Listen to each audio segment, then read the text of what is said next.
নমস্কার বন্ধুরা, অর্চনা কিচেনে আপনাদের সবাইকে স্বাগত। আজকে চলে এসেছি একটা সুন্দর রেসিপি নিয়ে। রেসিপিটা হলো পেঁয়াজ শাকের তরকারি। তার জন্য আমি উনানে কড়াই বসিয়ে দিয়েছি আর দিয়ে দিচ্ছি 3 চামচের মতো সর্ষের তেল,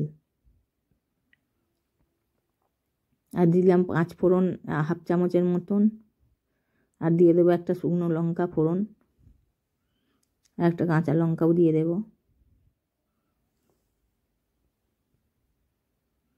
এবার আমি পেঁয়াজ শাক আর বেগুন আর আলু ছোট ছোট করে কেটে নিয়েছি।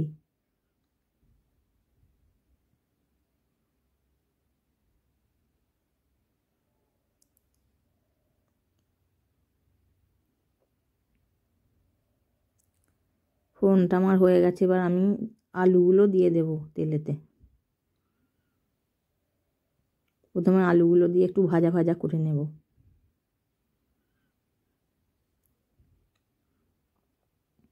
আলুগুলো দিয়ে ভালো করে নেড়ে চেড়ে নিলাম।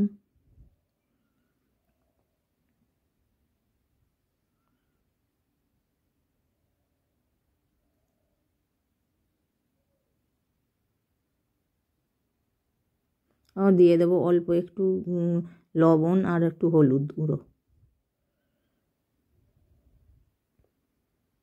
লবণ আর হলুদ গুঁড়ো দিয়ে ভালো করে নেড়ে চেড়ে নেব।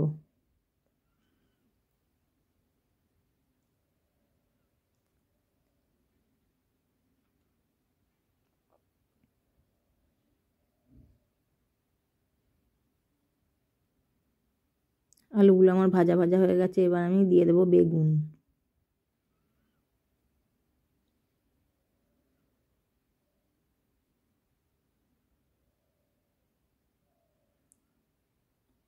বেগুনগুলো দিয়েও আমি 1 মিনিটের মতন ভাজা করে নেব।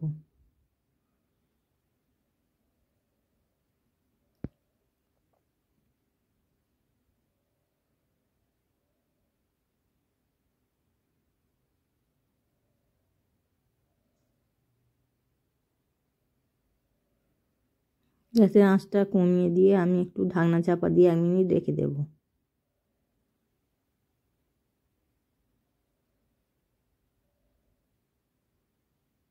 এক মিনিট পর ঢাকনা চাপা খুলে একটু ভালো করে নেড়ে চেড়ে নেব।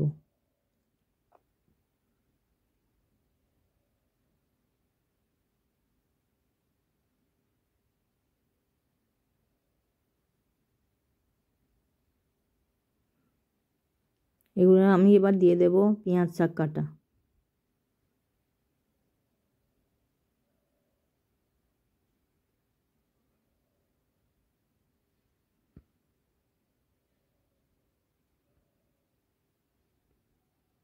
আমি শাকের সঙ্গে পেঁয়াজগুলোও আমি দিয়ে দিয়েছি, যে পেঁয়াজগুলো থাকে সেগুলো শুদ্ধ আমি কেটে নিয়েছি ছোট ছোট করে। দিয়ে এবার ভালো করে নেড়ে চেড়ে মিশিয়ে নেব।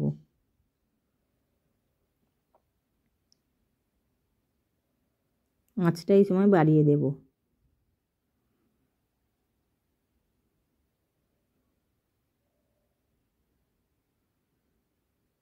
এবার আমি 2 মিনিটের মতো ঢাকনা চাপা দিয়ে সিদ্ধ করে নেব।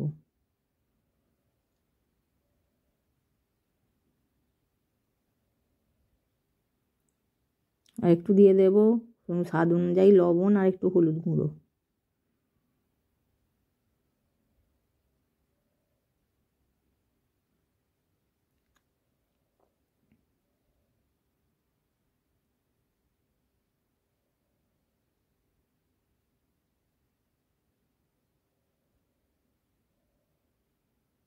আর একটু লাল লঙ্কার গুঁড়োও দিয়ে দিলাম।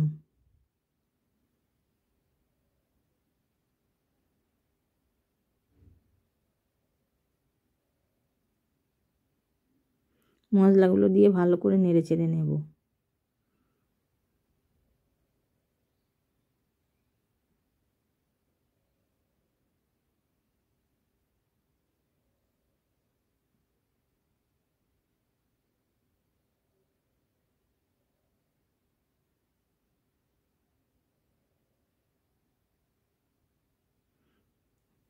এবার একটু ঢাকনা চাপা দিয়ে রেখে দেবো 1-1.5 মিনিটের মতো। এবার আমি 1-1.5 চামচের মতন কালো সর্ষে আর 2টো কাঁচা লঙ্কা বেটে নেব। আমি 1.5 মিনিট পর ঢাকনা চাপাটা খুলে ভালো করে নেড়ে চেড়ে নেব। সবজিগুলো আমার সেদ্ধ হয়ে গেছে, এবার আমি সর্ষে আর লঙ্কা বাটাটা মিশিয়ে দেব।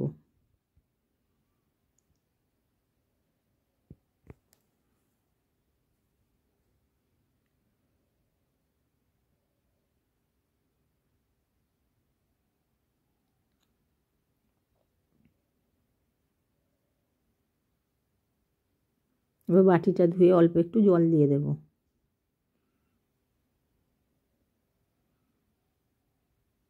আবার একটু নেড়ে চেড়ে দেব।